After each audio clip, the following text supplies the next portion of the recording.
it's Di from Be Mommy with Style, and I just filmed a Disney cruise trip recap like I normally do, and I was gonna try to do a question and answer video of all the different questions I've been asked, and I asked on Instagram and got tons of great questions, and I talked so much in that video I decided I needed to make the question and answer a separate video. I was gonna try to do it all in one, but I talked too much. So here are some of the questions that I got on Instagram. I thought there was tons of great questions, so that's why I wanted to get to them. So here we go, and I'm not going to do these in any certain order. I'm just going to try to get to as many of them as possible. Breland 1989 asked, how did you get the frozen sheets in the girls' beds? We've been on cruises previously and they didn't do that. So that was just a little extra piece of Disney magic. They just showed up by magic. I think probably what tipped them off is that we had Elsa and Anna dress-up dresses with us. Those were the two princess dresses the girls brought with us. So I think they kind of knew that we like Anna and Elsa, and that's just a little bit of extra magic that can show up in your room. Another question that we got that was great, are there activities for every age child, or is it just younger and teens? So I talk about this in my Oceaneer Club review, and there's It's a Small World Nursery, which is programming for ages 0 to 3.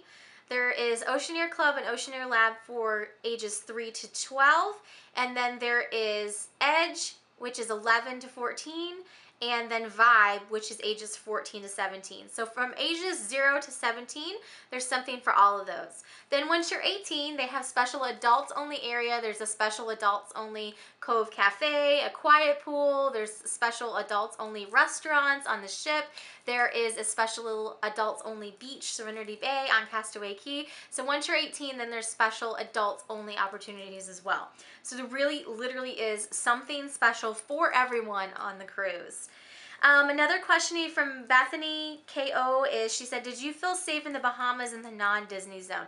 So just in the interest of full disclosure, our time was so stretched that day. I know I wasn't saying the times, but we had Mickey's Puzzle Playtime around 10 that morning. Then we had the Jake and Sophia party around 2. We also had a Senses Spa certificate that we needed to use. And we had pirate night all night that night. Last call to get on the ship, I think, was around 4:45 or so. So we had from about 3 o'clock to 4 o'clock, not even, to get off the ship. No, not even, because the Sophia and Jake wasn't over till about 3, and we had to get the kids to the Oceaneer Club. So we had about 30 minutes. So basically what we did was exit the ship, walk down the lane, go down to Festival Place, and turned around and walk back. And by that time, we needed to get back on the ship and go to the spa. I definitely would consider doing excursions in the future. There was like a dolphin excursion that sounded cool. There's a water park there. We just didn't have time on this trip to do anything. So I don't know that I can accurately answer that, because we were 100% always behind the gates where the cruise ships dock. There's a gated area, and then you have to take like taxis or walk to go beyond that. We never went beyond those gates. So I was always in the cruise area, basically. So I don't know that I can accurately answer that.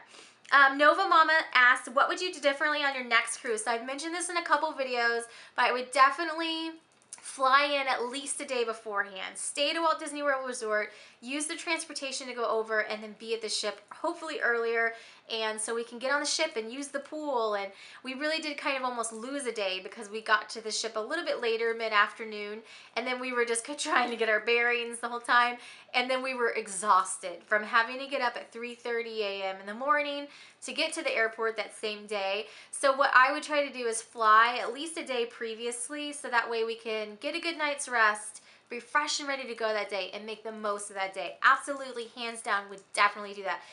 And as an added bonus, then you're not stressed about missing your flight or your flight being delayed and then missing the boat, missing the ship. Because there is a time that that ship leaves and your bottom has to be on that boat before it leaves. So that part's a little bit stressful too. It all worked out for us. We had no delays and we were there with plenty of time. But that idea is a little stressful. S. Sims asks, did your kids miss doing the rides at Disney? So Bella did ask a couple times that she wanted to go over and ride Expedition Everest, like when we were like in the Orlando area and things like that. And I was kind of like, Bella, we don't have time for this trip. This is a special circumstance for coming in and coming out. We're only going to be here for 3 to 4 days. So it did get brought up a couple times, but once we got on the boat, loved the Oceaneer Club. I mean, loved. Like, she literally was there for 8 hours. So once she saw all the things to do on the boat, it didn't get brought up again.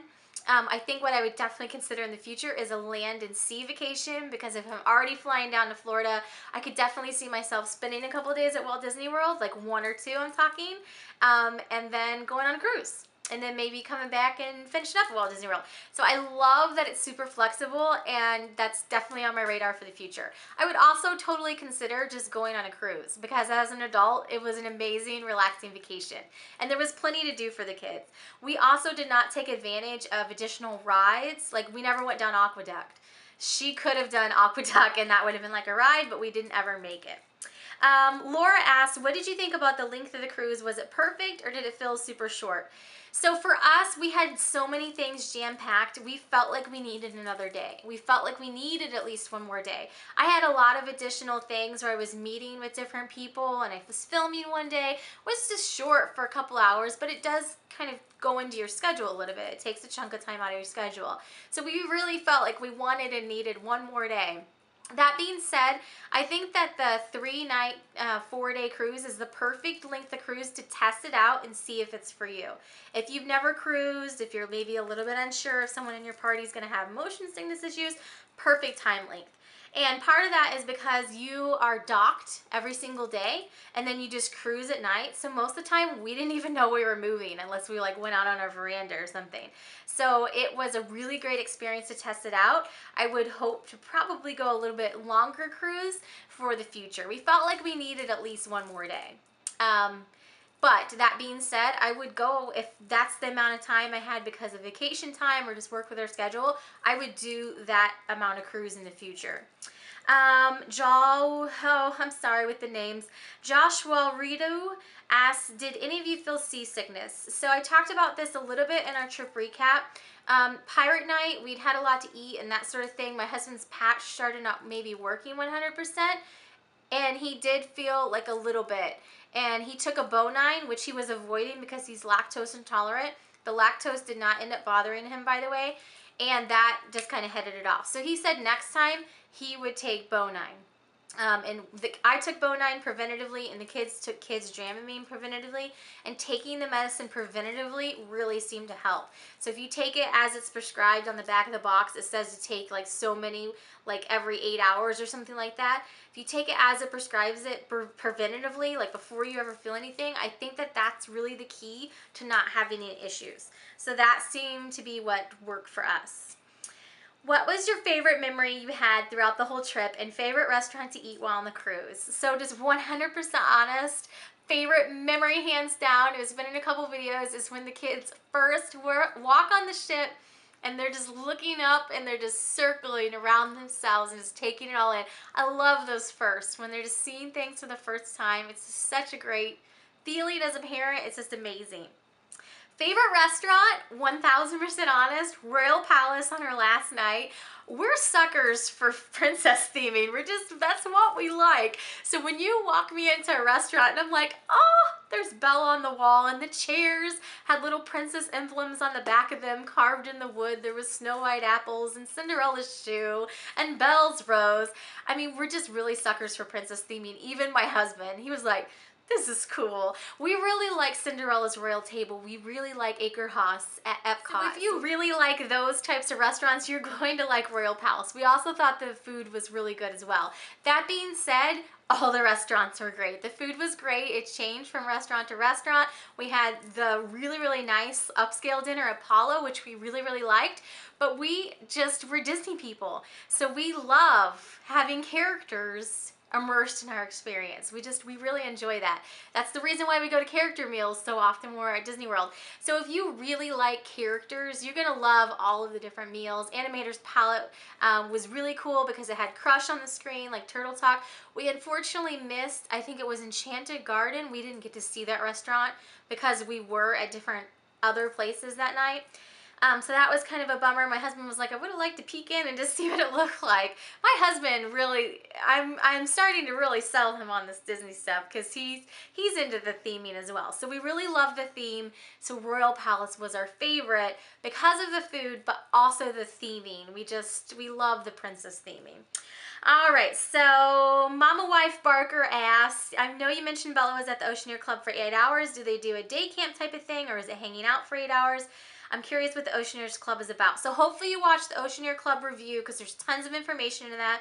For ages 3 to 12, they can drop in, come to go as they want. I carried a wave phone, which worked on the ship. It worked at international waters. It worked on Castaway Cay. They could contact me if the kids were ready to leave. Natalie would contact us and say she's ready to go because she wants to get something to eat and then go back to the Oceaneer Club. So that worked really well. Or they could just, let you know that they're ready to go or get a hold of you for any reason. Bella was happy as a clam, and they had specific programming. It's all in your personal navigator with the kids. She baked cookies in there. They had a scavenger hunt, and she found Hook's treasure box, and she won a prize. They did games. They did Gaga Ball. They had just oodles and gobs of different activities, and it's all on your schedule. So the cool thing about that is the kids can pick and choose, like, oh, I really want to do this thing at 3 o'clock. It's like a character dance party or whatever. So your kids can decide, okay, I want to do that. So you know you need to drop them off at the Oceaneer Club, and you know how long that event's going to last. And if they don't want to spend their entire life there like my daughter, you know when to pick them up basically too. So it's nice that everything is on the schedule. They have tons of different types of events, trivia, drawing lessons, video game, offs, I don't know, tons and tons of different things, and it's all on your personal navigator, so they can pick and choose what they want to go do. All right, so the next question is, also it's from Natalie 1023. She says, how do you get in touch with your kids when they're in the Oceaneers Club? So I could use the wave phone to also call them. I had to call them one night when we were in Palo and let them know we were finishing up because Natalie was wanting to go eat. And she says, what if they are crying or hungry? Again, Natalie wanted to go eat, so they send you a little message that says Natalie wants to get picked up. She said, I have 2-year-old twins, which 2-year-olds would be in It's a Small World Nursery, and an 8-year-old. Would they be together, or they go by ages? So she asked, are they together, or are they by ages? 0 to 3 years old would be in It's a Small World Nursery, which is a separate system. So watch the Oceaneer Club because I talk about that at the end. So watch that review. It's separate, and they charge hourly for It's a Small World. Once you get to age 3 to 12, it's all one big area, one big group, and the kids can move as they want to. They can join in on the programming event that they're having at that time, or they can just free play. I honestly think the majority of the time Bella was just enjoying herself and free playing. They have Pixie Hollow, they have the Millennium Falcon, they have Andy's Room. The kids, there's just tons of stuff that they can go do.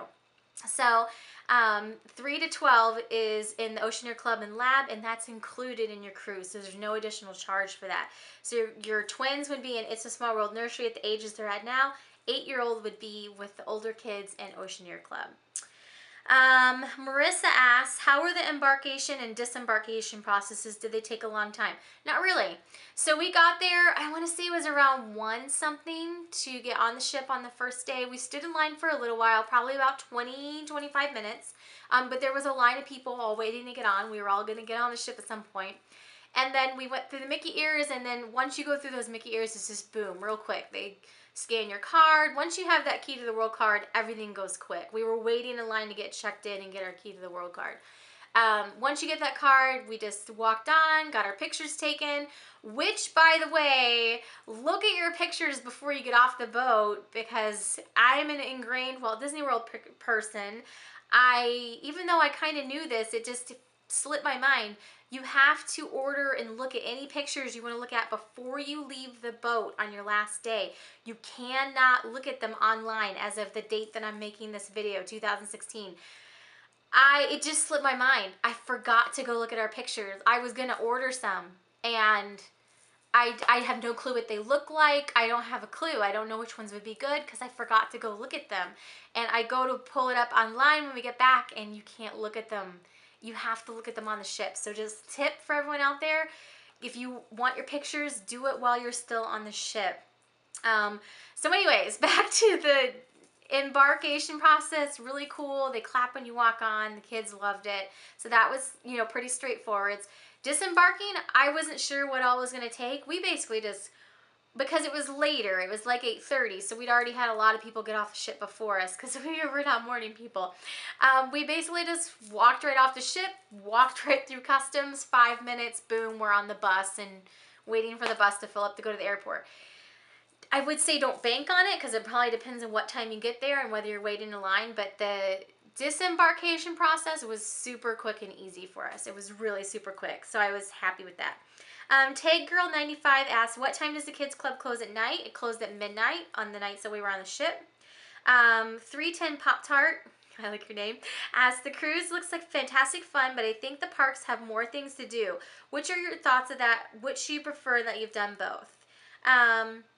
So they're two totally different vacations. So you can compare them, and I think I said this exact same thing in my trip review recap, so I'll try not to dwell on this, but you can compare them in the fact that they're both Disney magic, the characters, the immersion, and the whole, like, you know, Disney vibe. But once you get beyond that, you really have got to either be aiming for that relaxed, chill, like pool, beachy vacation if you're doing the Bahamas, Caribbean one, which really liked the pace and it being different, versus the Walt Disney pace, much, much different. I mean, you're walking your legs off at Walt Disney World going from thing to thing. You're constantly doing something, yes, but you're constantly doing something, yes. So it's two totally different vacations. I love both of them, and they're very, very different ways. The thing that I like about both of them is that Disney magic and that immersion in Disney, like the world of Disney, is in both of them. So I love that you can go see characters on the ship. I love finding hidden Mickeys, and I love when I'm snorkeling that I'm like, oh, look, there's Mickey Mouse. I mean, I'm very into that whole thing. So for me, that was great that it was on the cruise. I loved, like, just being able to sit on a veranda and listen to the ocean waves, though. That in itself is an event for me. For the kids, maybe not quite so much, but for me, that's an event. There was tons to do on the cruise, but they're two different paces, definitely two different paces. My heart and where I've grown up is Walt Disney World, so I think I'm always going to kind of consider that my Disney home, but this has definitely opened up a different avenue of a different type of vacation for us. So I'm not going to say that I necessarily like one more than the other. I had another person ask, what did she ask? She asked, where did it go? Oh, when you were on the Dream, did it make you miss Disney World? And no, it really didn't. And that's kind of an amazing thing when you think about it, because when you think about how ingrained Disney World and that culture is in my life, I'm going to Disney World for 33 years now, usually multiple times a year. I got on the Disney Dream and I was in that experience. I wasn't thinking about what I wasn't doing. I was thinking about being on that cruise and what we were going to be doing on the cruise. So hopefully that answers your question a little bit. Let's see. Vitamin JK asked, when is the best time to go? Again, I don't know. This is my first cruise, so if we go on multiple cruises, I'll maybe give you my opinions on different times a year. I would say definitely have, if you're going to the Caribbean and the Bahamas, just because I'm looking at the current weather right now at the time I'm making this video, keep in mind storm seasons, because like right now they're getting storms, and I'm like, thank goodness we were there when we were, because it was beautiful the whole time we were there. Keep in mind storm seasons. I think the summers and holidays tend to be more expensive, so it really depends on what you're going for. Are you wanting a certain type of weather? Are you wanting to work around a certain type of schedule? That really would determine what best is. And so I don't have an opinion on it yet because I've only been on a cruise one time. We have to book the cruise ahead of time due to sold out. So the earlier you book the cruise, the better, because with the cruise, it's a little bit different from, you know, like reservations at Disney World or anything like that. So with the cruise, the earlier you book, the cheaper it is, and then the price goes up as the boat fills. So if you know you want to go on a cruise in 2017, start looking to book now. I mean, if that's what you want to do, if you're reasonably certain, and I don't know how the rules and regulations of the cruise work, I'm sorry, I'll try to find it out as far as like putting a deposit down and if you get it back. I know with Disney World, if you book a package, you can put a $200 deposit down that holds your spot, and it's refundable up to 45 days. I don't have that exact information, so I'll try to find it out. And if you really want to know, remind me in the comments, and I'll try to seek out that answer for you. But I would say if you really are set, that's what you want to do, book earlier, because the price will go up as the ship fills. How to prevent seasickness. I talked about this a couple other times in a number of videos. Bonine is what worked for the adults. Dramamine for kids is what worked for the kids. Should we go to the cruise first, then visit Walt Disney World, or the other way around? So I don't know yet, because I haven't done this either. What I have in my head is, I don't know, I can see pluses to both, because I would think you definitely want to be on Walt Disney World property one night beforehand to at least recharge from traveling, right? And then the cruise is the relaxing part, so it depends. Like, do you want to go and have a relaxing vacation and then go walk your butt off for 3 or 5 days? Or would you go rather walk your butt off for 3 to 5 days and then be able to go relax? I kind of had it reversed in my head. I was thinking cruise and then go to Walt Disney World, but now that I say that out loud, maybe it'd be better to do Walt Disney World for a couple days beforehand and then go to a cruise to be able to relax for a couple days. So I don't know. Again, I mean, I've experienced both, but I've not experienced them back to back. So I'll get back to you after we do a land and sea vacation, I guess. Any good tips, babysitting options? I talked about all that in the Oceaneer Club review. Yes, yes, and yes. How many night stays are enough on the cruise? So again, this was a 3-night, 4-day cruise. We felt like we could have used another day. I'd be open to doing anywhere from a 3-night to more. We'll put it that way. I could make about any of them work. Let's see. So what haven't I answered yet? Oh, Petunia Badminton. I answered her on Instagram too, but I'll answer it in this as well. Would you ever consider going on a Disney cruise without the girls, and would you recommend the cruise to adults without children, or is that just plain silly? So Petunia, no, I don't think it's silly. In fact, it was kind of on my mind the last day before I chatted to my husband to really see whether he was into it or not. And I thought, you know, if the kids get a little bit older and they're doing their own thing, and my husband maybe decides that cruising's not for him, I think I could do this on my own. It was so self-contained, and I felt like secure, and you're in your own kind of Disney bubble, that it was really cool. I wouldn't mind doing it on my own. So if my husband's already said that he'd be more than happy to go on another Bahamas cruise, 3 to 4 night. I haven't really talked to him about 7-night cruises and other places yet. That is already on my mind. But honest to goodness, if he decided he, couldn't get the time off work or whatever the scenario was, I would do a longer cruise just on my own. As an adult with kids off, I would not go with the kids like if they're younger, but I'm saying like they're teenagers and they're off having their own life and they're too cool to hang out with me or whatever. I would totally go on it as just an adult. I don't think that's silly at all. Let's see. So another person asked about the security at the club. I talked about that all in the Oceaneer Club. So it was all really good with the RFID bands that they were wearing and were secure on them. All the information's on that, so definitely check out that video. And what was your favorite experience of the cruise? What did Isabella and Natalie enjoy the most? This is from Rider Mommy 5344. So my favorite experience of the whole cruise was probably snorkeling. I loved Castaway Cay. If I could just go, I don't know, live at Castaway Cay, I would. Or definitely a cruise with multiple days there. I would definitely consider that in the future. I love the snorkeling though. It was super fun, and I loved Castaway Cay. Isabella, I would say hands down, and they did a kids review, so I think they kind of answered this as well. Isabella loved the Oceaneer Club. Natalie loved going to the pool, and Natalie always loved seeing the characters. So the highlight of life for Natalie is going to see the characters. Let me see if there's a couple other questions down here at the bottom. Did you have to make reservations for the snorkeling, and did it cost extra? So if you guys notice my disclaimer down at the bottom, you guys know that there's a number of complimentary things that we were given for this trip, including the stateroom and airfare. Some of the additional things were activities, and snorkeling was one of the things that were included in those. So that was a package that they had given us to try it out, and basically to be able to talk about the experience, of course. But hands down, and I need to look up the prices. It's one of those things you don't think about it till later. I'm so used to just knowing with Disney World. This is all new for me. I would hands down do the package. And even if my husband is not super comfortable in water because he sinks, and he did fine with the snorkeling, but even if he decided he'd want to snorkel, I would rent the snorkeling stuff just for myself, or if the girls got older and they could swim and float and all that, for myself and one of the girls or both of the girls, and just go do it. I loved it. It was so fun. I love the fish like swimming up to us, and I was having a blast filming. I had no idea how that footage was gonna come out, so I just filmed everything I could. I actually filmed about 45 minutes worth of snorkeling footage, and I had to whittle it down to that like 9 minutes that you guys watched, but I had the best time going back through that footage. I was just like being there again. It was great. So snorkeling was not included. It cost extra. There was an adult price and a youth price, and I absolutely would do it again.